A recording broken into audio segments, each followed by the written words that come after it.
afternoon, everyone. It's a pleasure to be here in the community of Mecca. And I'm here with my staff. Anastasia and Sylvia are both here, in case you may have any questions or maybe ideas that perhaps we weren't able to reach through this conversation. But I also just want to say thank you to Ms. Alvarez for opening up your school to us and for hosting us this afternoon, this late afternoon as well. I understand that our superintendent will be coming shortly, and so I just want to say thank you to him as well, Mr. Adams and Michelle Valley Unified School District Board of Trustees. I also want to say thank you to DTSC for your great work. I really appreciate all your efforts and what you've been able to accomplish. Maya Akula, Hamid Safar, Alfredo Sanoria. Hopefully I pronounced those correctly, but I just want to say thank you. Your name's correct. I want to say thank you for your great work. I'm not sure if we have any members of the Cabazon tribe here, but I do want to thank them for cooperating with the state agencies and ensuring that we actually got to this place. I also want to say thank you to Garrett Alton from Senator Boxer's office and Mark Trost from Congresswoman Mary Bowman-Grant's office for being here. Appreciate you being here because obviously this is an issue that is not only one that's local and quite frankly even statewide. It may be a federal issue. Obviously you will be playing a key role in this. And so I just want to say thank you for being here as well. And thank you to the community, especially those of you teachers, organizers, students, family members that quite frankly kept the pressure. And I think that's what was needed in order for us to get here. And sometimes that's what it takes, right? Sometimes, unfortunately, a letter doesn't work. Maybe a phone call doesn't work, and it really requires people power. And so I just want to say thank you for being here and engaging, not only here today in this discussion, but as well ensuring that we finally got to a place where we have some answers. And it's taken a while, right? It's been now 1.5 years for us to finally get here. And perhaps it should have been sooner. But obviously, we're here because we want to find out exactly what it was that DTSC found with relation to Western Environmental.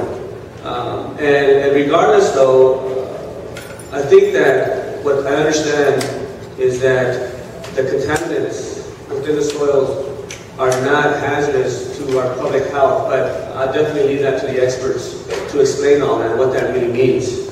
I'm definitely not a scientist, and that's where they come into their role and obviously are able to provide us that information. But I also want to say that we do have some concern with the fact that we believe that there still may be some dioxins in some of that soil, and what does that mean for the water that we drink here in our community and obviously throughout the surrounding area. And so we have to try to figure that out as well, and what the concerns would be if that is the case, and quite frankly, what can we do to clean that up. And there's still some remaining questions that we need to still make sure we raise as we move forward. Now with, for example, DTSC potentially no longer engaged, who's going to regulate and monitor the operations within Western Environmental? Where is the Environmental Protection Agency going to be when it comes to ensuring that the materials handled by Western Environmental meet human safety standards? What role and commitment can we expect from the Water Board to ensure the safety of our groundwater? I know that quite a bit of community members have approached me as well with their concern that Western Environmental is located so close to the community. And so the question of, is the current location an appropriate location for this facility that is actually this close to our community? And I think that that's a serious question because it's not only close to our community as a whole and our homes, but it's also close to our schools and to our kids. And so we have to also, I think, engage in that type of conversation. I also know that Leticia Lazio, on behalf of Supervisor Benoit, thank you for being here. Appreciate you being here as well. And once again, I just want to say, it was your advocacy that I believe caused us, what I mean by us is everybody, policymakers at many different levels, whether it's at the federal, down to the local, and as well Western Environmental and our tribal government, to really move and advance this effort where we will now have this study, and we will now also have the answers to many of our questions. So with that, I'm going to go ahead and turn it over to Maya Agula, and I just want to say thank you once again to the community for being here. What are the ways that are coming to WEI? With the help of the California Highway Patrol, we basically stopped trucks that were headed for WEI.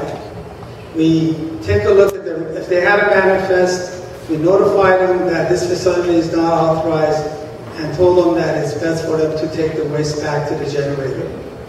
During that truck stop, we found one particular truck that, although it didn't have a proper manifest, we found that it contained hazardous waste.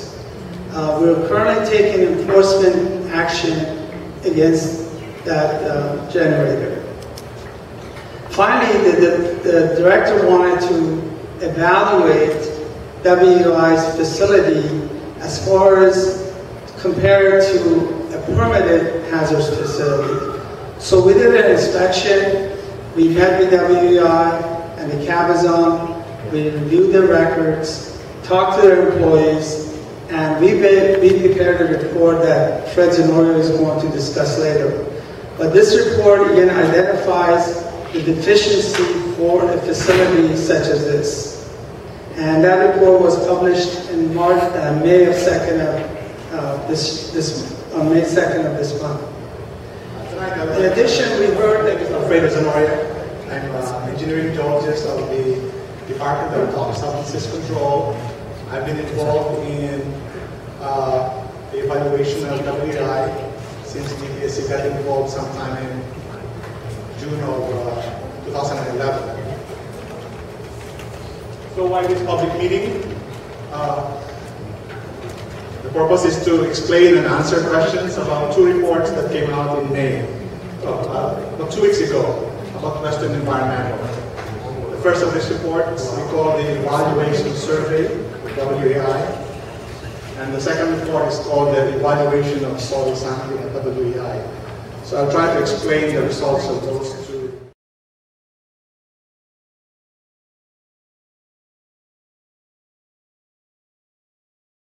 So low that they are normal, they don't pose any threat to us. As the concentrations of these chemicals increase, they become more concentrated and more toxic and more harmful to us. Now in this simple triangle, we can divide it into two general parts. The lower part we consider as chemicals that are, because of their concentration, are safe for people. And above a certain concentration, they become unsafe for us.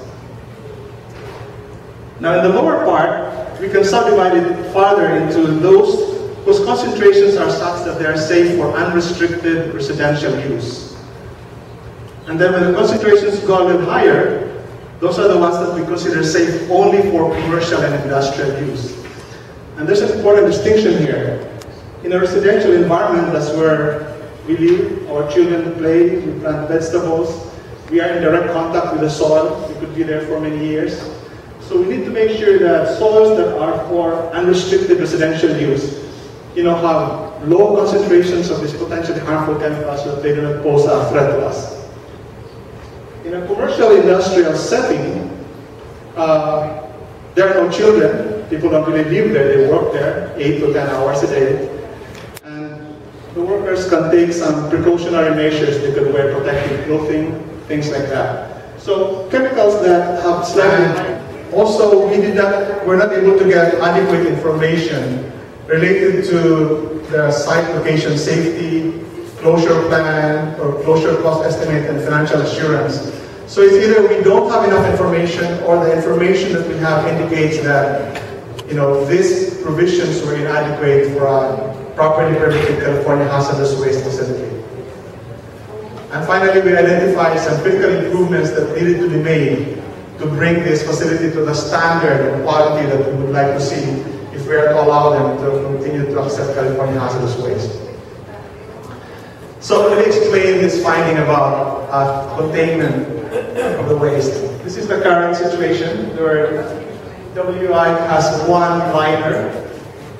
They have monitoring wells, but the monitoring wells were reported to be dry, meaning if we were to send a baler or a sampler, partly they encountered only sand. So we're not able to collect any groundwater. It doesn't really serve the purpose that we had, that monitoring wells are intended. Now, this is a graphic. I'm not saying that this is what's happening, but in a situation where there's only one liner, if leachate were to form, well, this one liner presumably would intercept that leachate. However, should there happen to be a break in that one liner, the leachate would go to groundwater. And that's precisely what we don't want to happen. So, the main effect that we see is that they have only one liner. They don't have a double liner or a minimum of 2 liners as required by California regulations. They don't have a leachate detection and collection system. And the monitoring wells, for all intents and purposes, are not functional. Those are the main deficiencies that we found. Well, under California requirements, they would have to have at least double liners, so that any leachate that might escape from the first liner will be captured by the second liner. In addition, they would have to have a leachate detection and collection system, so that we would know if any leachate has made it through the first liner, and we're able to capture it. And finally, their monitoring wells have to be clear of sand, so that it's possible to actually monitor the water table, collect groundwater samples, and find out what's happening. So these are, again, I've explained earlier, very fundamental requirements that they need to satisfy in order to be allowed to accept California soils that are going back to California communities. Take note that these are soils that were previously contaminated and unsafe for humans. And it's returning back to our communities. We want to make sure that they are really cleaned properly. So going back to this triangle again, I'm sorry to have to go back to this, but I think this is a useful illustration of what we're trying to do in the situation. They have they have California hazardous waste. At least before we closed it down in May, and the non-hazardous but safe. And we want to make sure that when it's treated, what goes out to our communities are safe for commercial and industrial use. So, the results of the sampling of the, well, as I said earlier, this is the highest priority because these are going back to our communities. And so we collected the most number of samples. We wanted to make sure that the samples that we had satisfied the statistical confidence that we needed. And we decided that 22 samples needed to be collected. And these 22 samples, in each of those, actually we went farther to collect 3 to 5 samples per location. So we really had close to 64 samples all in all. But in each location, the 3 to 5 samples were mixed together or composited to make sure that there is a greater statistical strength, in the value that we get from that. So, it was really very comprehensive in that respect. And we made sure that the soils were tested for a broad list of potential contaminants. I can take note that these are soils that have come from different parts of California, all contaminated sites. Various kinds of industrial operations, various types of contaminants could have been there. So we wanted to test it for the broadest suite of contaminants that we could think of. So this included metals, volatile organics, pesticides, PCB, cyanide, mercury, arsenic, dioxins, furans, those kinds of common contaminants. So the results of our sampling, well, we determined based on those, again, statistically collected samples that the treated soils are non-hazardous. non-hazardous by federal or California standards. And we also determined that they are acceptable for commercial and industrial use. For the untreated soils, again, this was a secondary priority. We were able to confirm that they are non-hazardous. Well, take note that, as I said earlier, in May of last year, DTSC had stopped WEI from receiving California hazardous waste. So when we did our sampling in December, what we had were really just the non-hazardous materials. We wanted to make sure that these were really non-hazardous by California standards, and our sampling confirmed that, although this was based on limited number of grab samples. This was not as comprehensive as what we did for the treated, and the reason for that is because we already knew that they were contaminated. There was no denying it's contaminated. We just wanted to make sure that we classified it properly. And again, because it's not going back to our communities. And finally, for our third objective, which I said was the lowest priority, although we did confirm that the treated soils were safe for commercial use, they were non-hazardous, but the nature of this study does not allow me as a scientist to say that we have scientifically demonstrated that the treatment is effective. We could not say that. And the reason is, the only way to say that really is to observe a batch of soils, test them before treatment, and then let them go through the treatment, and then test the same batch after treatment. We did not do that kind of detailed study. So scientifically, we could not say that the treatment was effective, but we're not saying it's not effective either. We're just saying that this study does not allow us to make that scientific determination. Off-site sampling. Well, as I said earlier, we had requested that all the soils be tested for a broad suite of contaminants, including dioxin. Dioxin is a common toxic chemical produced often by the burning of chlorinated organics and plastics and in the manufacture of various products. It is a toxic material. Unfortunately, it is pervasive. It is quite common in our environment, in our industrial environment. I mean, it is quite common. But nevertheless, we wanted to make sure that we have the information to determine whether or not it is in fact within acceptable range or not.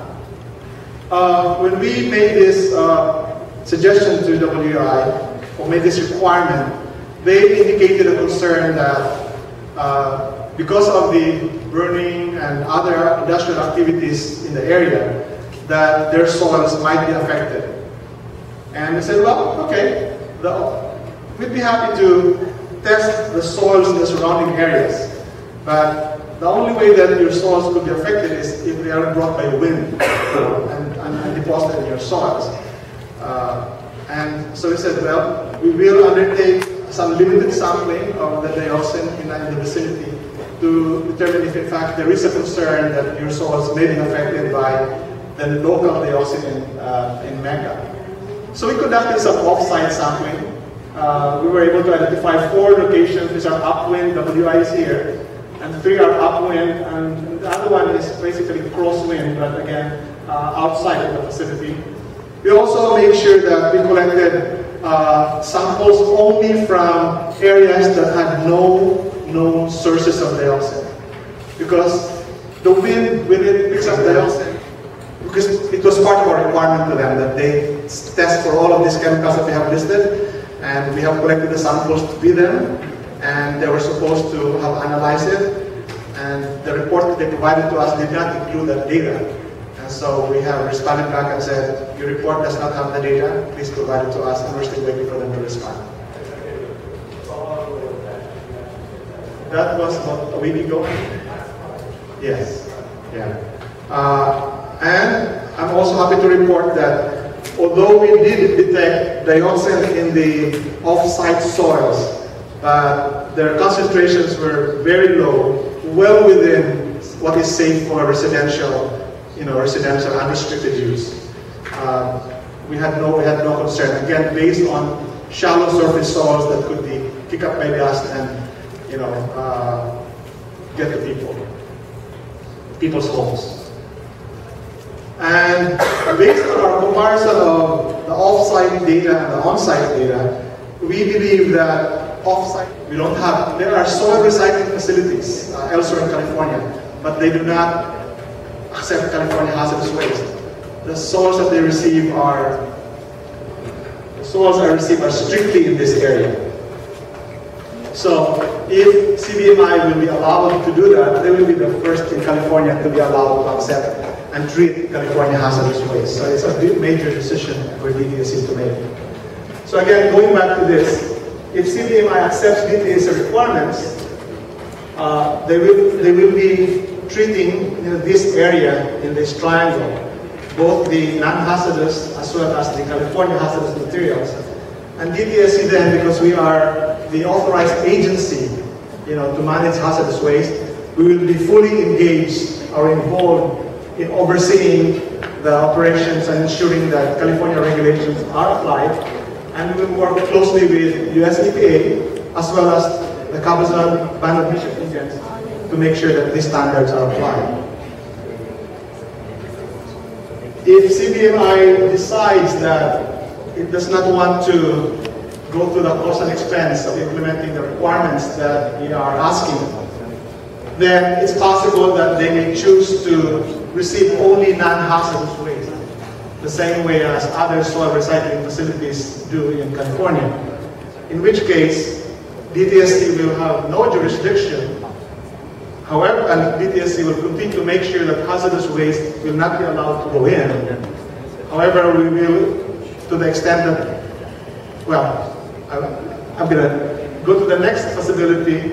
The next possibility is that WEI decides that, or CBMI, or WEI decides that they cannot continue to do business with just non-hazardous soils and decide to close the site.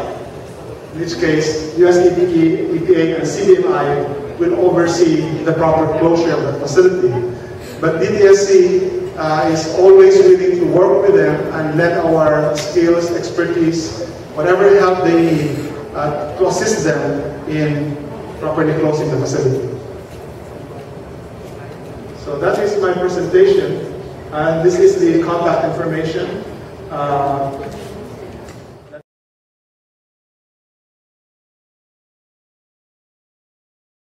The two reports that we have been discussing today, they are placed at 3 different locations here. One is the Saul Martinez School. We have it here. You can talk to the principal and she can direct you to them. We have it at the Mecca Library. We also have it at the Our Lady of Guadalupe Church. That concludes our presentation. Our speakers are ready to answer your questions. I would request everybody who wants to speak to fill in a card, and Jackie will come around to pick up those cards. So I have only received 3 cards so far. Anybody else would like to speak? And as we are picking up the cards, please help us out to some refreshments. Again, thank you for coming out here for doing the extensive sampling, the sampling that has been done, and considerate progress, but there's still a lot of questions. One of the questions I'd like to ask is, can I ask several questions? Yeah? Okay. So one is on the dioxins, and according to the presentation, there wasn't an extensive amount of sampling done on the dioxins. So what level of confidence do you have that the public's health is protected?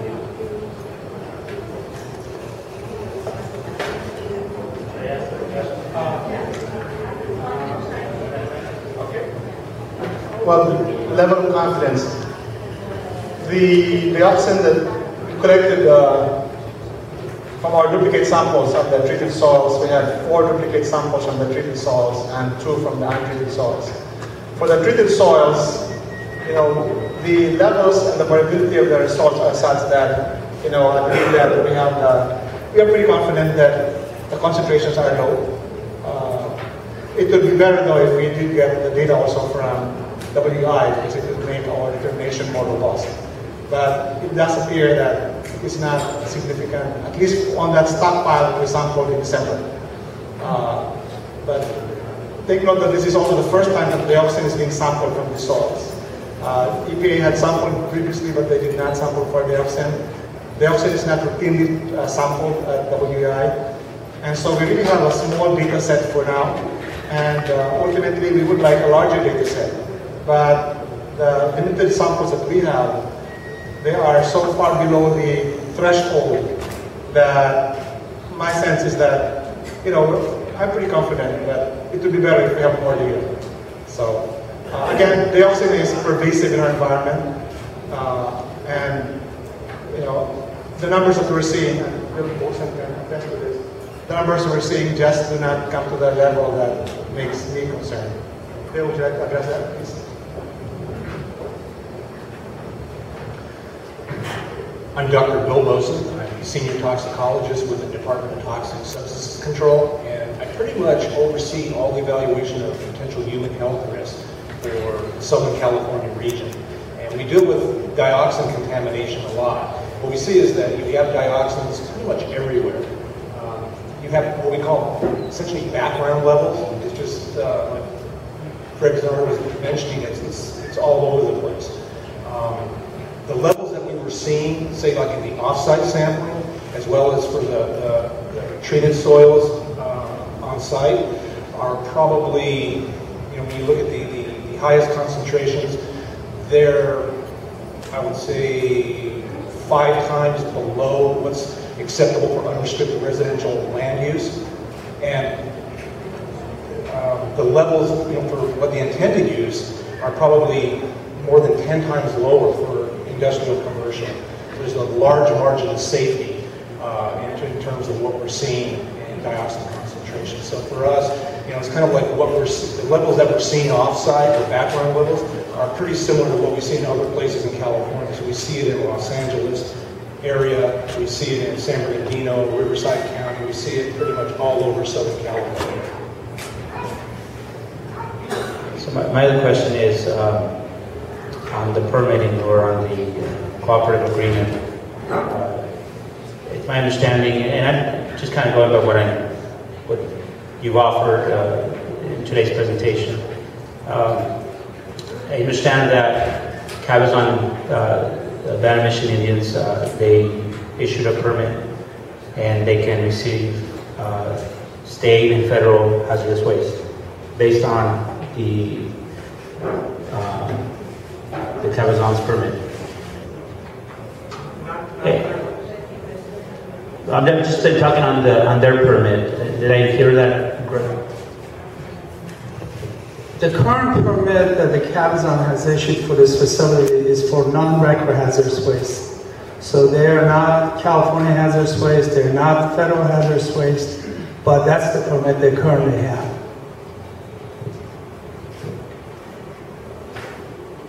And so, okay, thanks for clarifying. So it was my understanding that they issued a permit that did allow to the facility, that they did allow, right? But it's not. Only the non-federal. As I explained in that triangle earlier, the permit issued with the Cabazons only exclude the federal hazardous waste. It does not exclude the California hazardous waste. So, de facto, it allows California hazardous waste to be treated there, as far as their permit is concerned. That's why some of the soils that the Cabazons had allowed them to accept inadvertently were actually California hazardous waste. And that's why California came in and said, and stopped further shipment of those soils to the WEI. And so now the next step is to do a cooperative agreement, correct? So I understand that back in 2004, this process was started, right? The Cabazon Mission Indians reached out to DTSC, started this process. But yet, right now we're in 2012. And so, what kind of guarantees can the community have that this time around there will be a cooperative agreement versus back in 2004? And the other question is, what guarantees are there that the tribe will, or WEI or both will accept, and then what happens if they don't?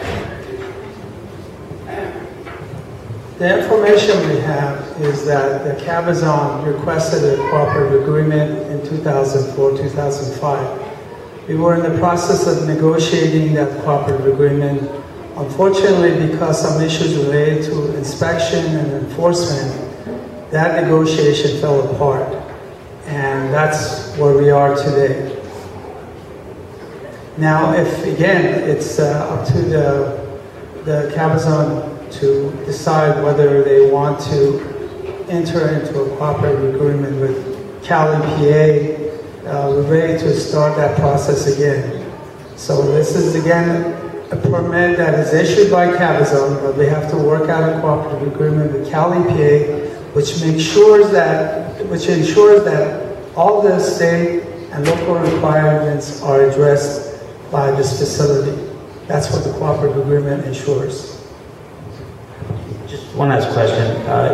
If they do enter a cooperative agreement, I understand that CEQA, the California Environmental Quality Act, does not apply. It's exempt from a cooperative agreement. And that's the document, or that's the environmental evaluation that most projects, or all projects in California have to go through in order to build or to establish, right? And in this case, it's exempt. So, in the guidelines, if there are guidelines, first of all, are there guidelines? And if they're not, is the agreement just based on agreeable situations where both the tribe and DTSC agree, they compromise, or are they very specific guidelines?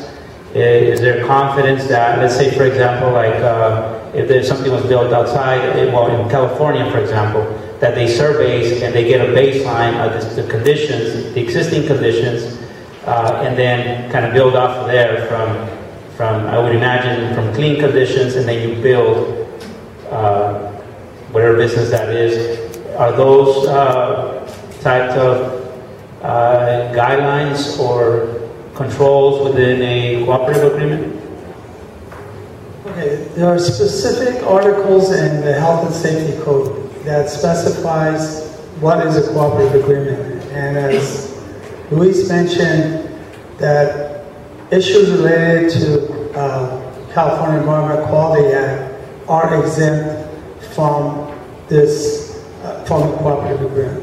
But I have to say that the cooperative agreement states that Secretary of Cal EPA will ensure that the facility is operating to the best way that it can. In other words, it has to meet all the substantive requirements of our regulation in order to make sure that the facility is operating safely and does not pose a threat to public health. But again, CEQA is clearly exempt from a cooperative agreement. Thank you. Next one is BBC. Hi, I'm BBC and I'm with California Rural Legal Assistance. Two quick questions, hopefully. So one is, had there been a cooperative agreement or an agreement in 2004, if that had existed? That's not my question. Then DTSC would have the jurisdiction and authority to monitor cleanup and protection of groundwater, correct? But at this point, if there's no agreement, then DTSC doesn't have that authority? And so I get that I don't really understand that gray area. Why, knowing that there's possibly a danger to groundwater, why can't DTSC enter right now and try to do cleanup, abatement, etc.? Again, there is a permit that's been issued for this facility by the Cabazon. The Cabazon, working with US EPA, has a permit for this facility which identifies the type of waste they have to take and how they're going to operate this facility.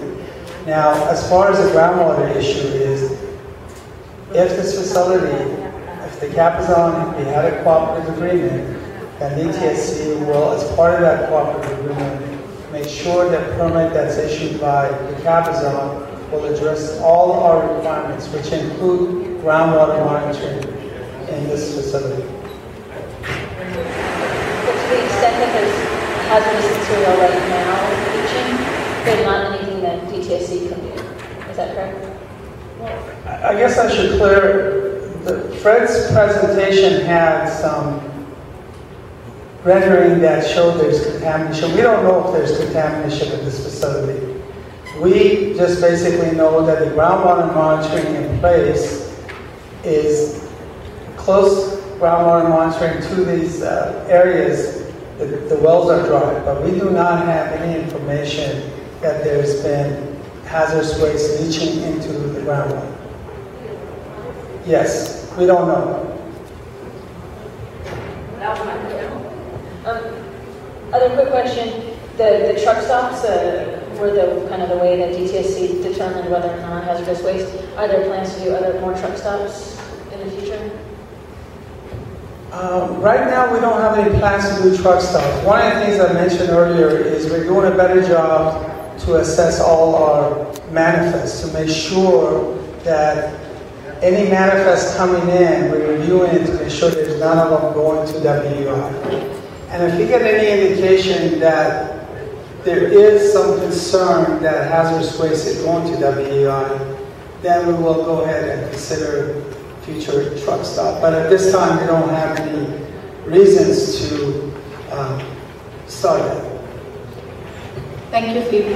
I was just going to ask, as far as the evaluation survey, I know it said that WEI does not meet those 19 bullet points, correct, of those requirements, yet it also said the soil sample is non-hazardous. So just, I don't know if I'm understanding this incorrectly, but to me that sounded contradicting, like there were issues, yet the soil was fine. So if you can kind of explain, I guess, the difference between that.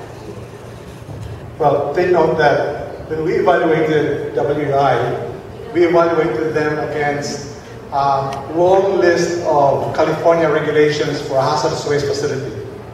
In fact, our report, which is on our website, lists the specific articles in the California Code of Regulations that pertain to hazardous waste sites that we use as the basis for our evaluation. I mean, there's a portion there about groundwater monitoring. There's a portion there about closure. There's a portion there about handling the waste. I mean, there's a long list of legal regulations that are a must for any hazardous waste site. So when we evaluated them, we came up with those 19 lists that we feel there are deficiencies. On the specific issue of now again,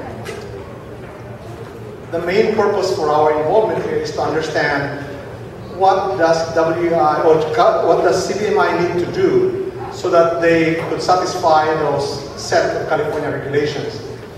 In the process of trying to identify the deficiencies, we also needed to understand their operation and the nature of the stockpiles in the facility.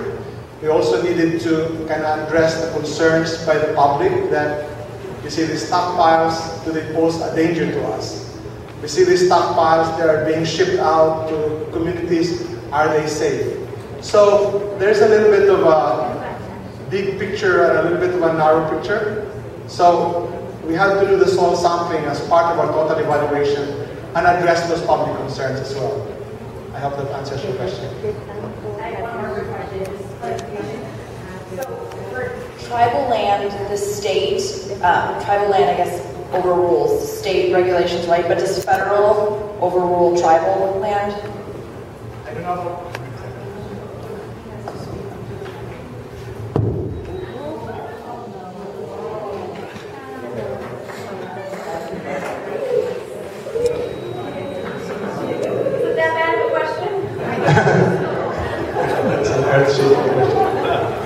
I'm not really the expert on this, but to your question, again, based on our conceptual understanding is that tribal land, the California regulations or the federal tribal laws prevail in the tribal lands. And that's why DTSC regulations don't automatically apply in tribal lands. But to the extent, but federal, because it's through the Bureau of Indian Affairs. That's why the federal EPA is involved in overseeing that, because it's done through the Bureau of Indian Affairs. But to the extent that California hazardous soils are going there, then we have authority to stop it from going. And that's really the main authority that we have, because they are surrounded by California. And so any salt going and coming, we have the authority to prevent it.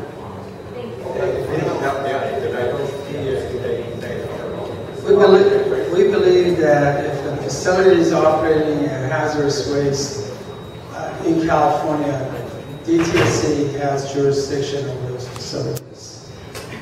That's what we believe. Therefore, that's why we told the generators, we told the transporters, do not send waste because this facility is not authorized by DTSC. Okay. So basically what you're saying is that you're asking WEI to enter some sort of agreement with you that will affect their business and their operations. Again, because you said you believe, it doesn't say we have come up with a violation. Yeah. WEI has an opportunity to come in and request a permit from DTSC. They can come in and request any permit from DTSC, but in this situation, there's also an alternative thing that exists, and that's a cooperative agreement with the Cabazon, where they issue the permit. So there's two ways. One is the standard permit that WEI can request for, or we can do a permit through the Cabazon through a cooperative agreement. Hypothetically, I have some acreage and I want to open up a facility to handle hazardous waste. Do you have a universal boilerplate permit that I can fill out in order to operate such a business? So what you're asking for, let's just say, is an agreement with WEI that would be site-specific, from what I understand here. And all permits are issued that way. Okay. But still, I haven't had the answer to my question, and I'll just there have been no known violations presented by Riverside County Public Health and Safety, Regional Water Quality Control Board, California, or even, like you say, some input by the Cal Valley Water District, or influence monitoring wells, finding certain things that they coming from the operations of the WEI. Am I correct on that? Okay. Oh yeah. And all I can add is that we're not calling violations because we don't have a clear jurisdiction over the property. If we had a clear jurisdiction, then we have a right to call violations or not. But we are not. That's why we're not talking about violations. But we are talking about deficiencies if they are to want to continue to accept California hazardous waste. Again, we could prevent California hazardous waste from going there.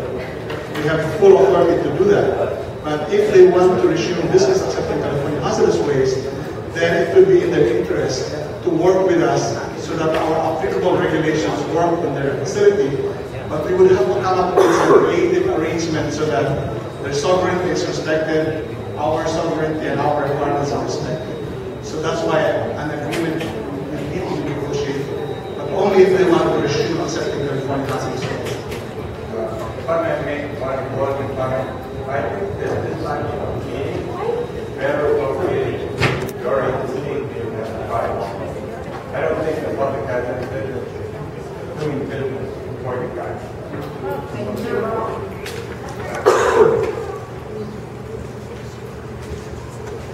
¿Quién nos asegura la salud de la gente que vivimos en esta comunidad si ya el daño está hecho? Gracias.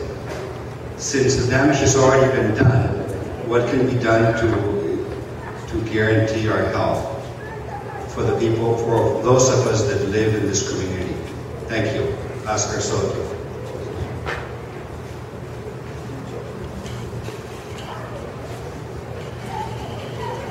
When the order issues were raised by the community, US EPA, Environmental Protection Agency, came to the site issued an order on consent to the WEI to basically limiting the type of waste they were taking. AQMD also came to the site, started air monitoring at the facility and other locations. Based on those activities, the odor problem to some extent has lessened. We really don't have any information what public health issues have, or damages for that matter, came about as a result of those odors. Our testing that we did was to evaluate what exists at the site as of December of last year. We really don't have any information that we can talk about as far as the impacts of the odors and whether there were any health impacts related to those odors.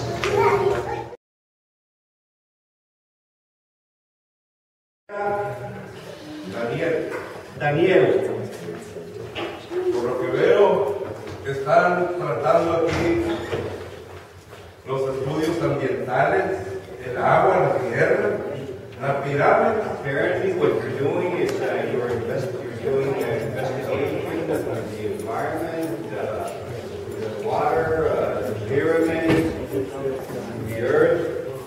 No cuentan con el viento que esa pirámide me ladea.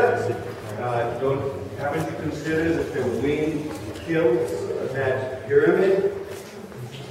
Ahora, miren,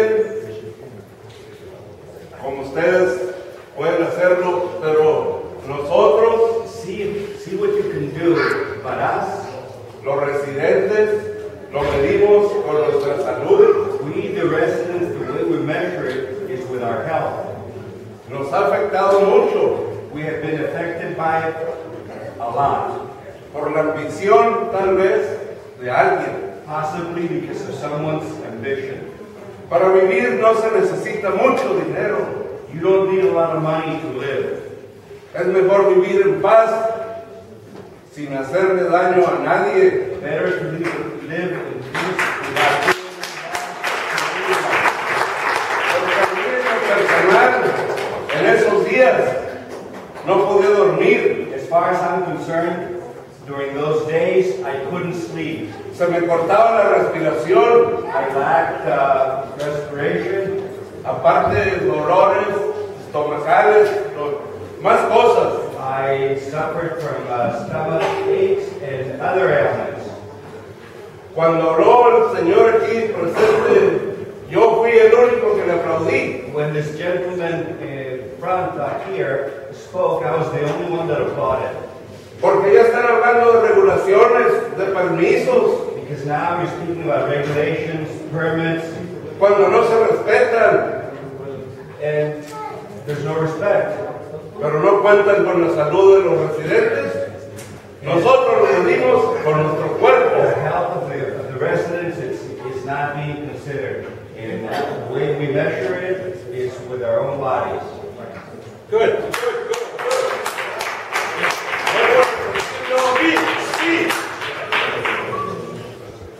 Que no se necesita mucho para vivir. And again, I'd like to say that we do not need a lot to live. Está negociando con la gente de Cabazón.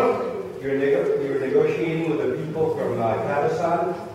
¿Quién de todos los que estamos aquí, de los que han hablado, los que vienen a estudiar el ambiente, vive aquí a 2-3 días? None of those that are here that have spoken, who among us lives here, within 2 miles from where we're at? Por eso, yo les pido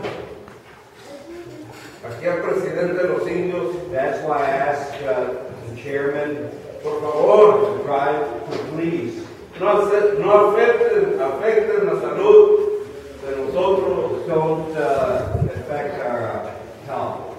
Se habla de los niños aquí de la escuela. What about the children here at the school? Y los residentes, los que estamos allá en la orilla. And what about the residents that are out on the outlying areas? A todos nos afecta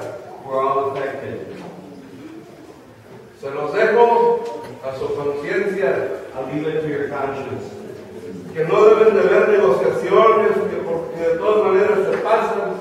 There should be in negotiations anyway, they exceeded. Porque todos vienen por el dinero. Money, everyone lies. Gracias. Thank you.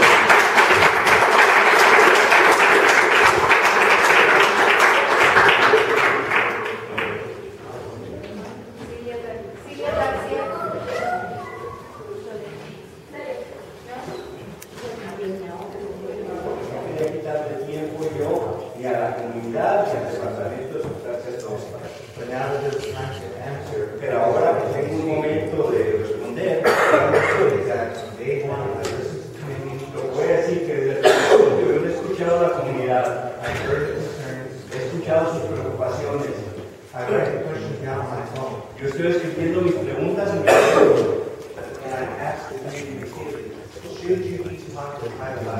Y yo repetidamente le pregunto a la comunidad que si necesitan hablar con nosotros sobre los problemas que tienen, that we are available to talk anytime when the community had concerns. nosotros estamos disponibles para platicar con la comunidad en cualquier momento, en todo momento. And that the only time I hear the concerns are here in these meetings in front of the media. Y la única vez que yo escucho que ustedes tienen preocupaciones es aquí, enfrente de los medios de comunicación. And a lot of questions that are being asked tonight, DTSC cannot answer. Muchas de las preguntas que están haciendo esta noche, el Departamento de Sustancias Tóxicas no puede responder. And when it comes to Western, again, which if you want to know what's going to happen in the future and you want to see what's going to happen, Quieren saber lo que va a suceder en el futuro en relación a Western. they need time to digest the information just as much as everyone else. Ellos necesitan suficiente tiempo para digerir, para comprender la información, igual que todos los demás.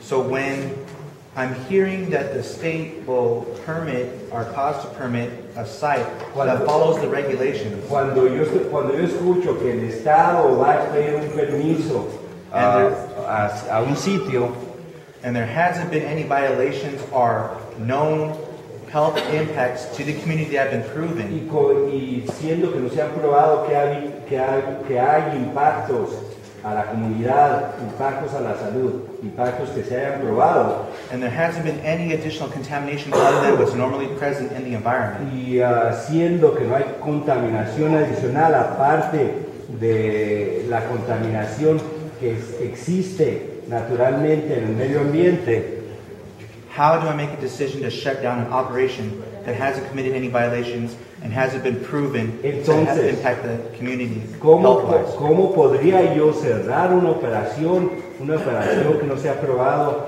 que ha contaminado, que ha impactado el medio ambiente?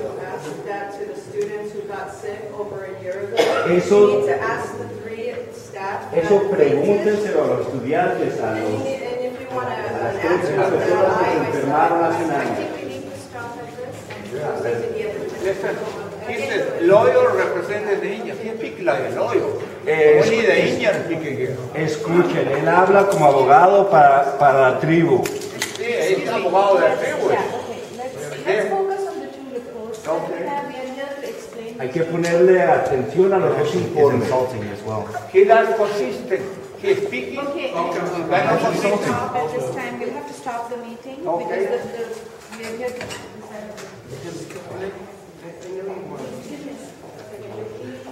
the opportunity to the other people, as I said. Speak like you I mean it. What is don't have that? a name here, but I'm just going to read this question. It says, you need to translate this.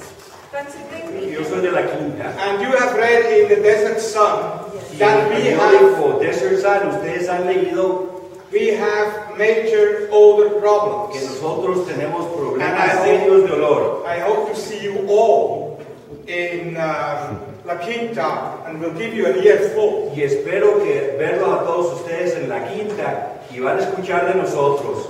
Doctor, in the second attempt, you did much better. But when these people complain about odor, can't sleep, are sick, En el segundo you should intento, defend those people, and you should go and take the telephone usted debe and defender a call las Mr. personas. Benoit Usted debe and tell llamarle them al that they are señor health Benoit problems. a decirle que ellos tienen problemas de salud. That's your job. Ese es su trabajo y usted lo hizo mejor en su segundo intento. nosotros le daremos seguimiento. And tell him regards from Fritz from La Quinta. Y dígale, como yo lo conozco, dígale que le manda saludos Fritz de La Quinta. I feel the Coachella Valley is a beautiful spot. Yo creo que la Valle de Coachella es un lindo lugar, hermoso. And it's the dumping ground of Southern California. Y es el basurero de desechos, de residuos del sur de California. And if I'm here in this school, we teach the children what is right and what is wrong. Y aquí en la escuela les enseñan a los niños lo que es bueno y lo que es malo. We tell our children what they should eat and what not eat. Les decimos a los niños qué deben de comer y qué no deben de comer. But we don't give them the right to breathe clean air. This is a disgusting situation. Pero no les damos el derecho a respirar un aire limpio. Esta es una situación horrible. This country, we go on the moon, we do heart transplants. En este país vamos a la luna, hacemos trasplantes de corazón. And we cannot run a waste management organization like you have in front of your door. Y no una empresa que acepta residuos. No interrumpa, por favor. Déjenlo hablar. Okay. Don't interrupt. I like this guy. Let me see it. Me cae bien ese tipo. Keep on plugging away. Never give up. Nunca se rindan. Sigan con ganas. This plant will never work. They have good ideas. Esa planta in reality, it's not going to work. Tiene buenas ideas.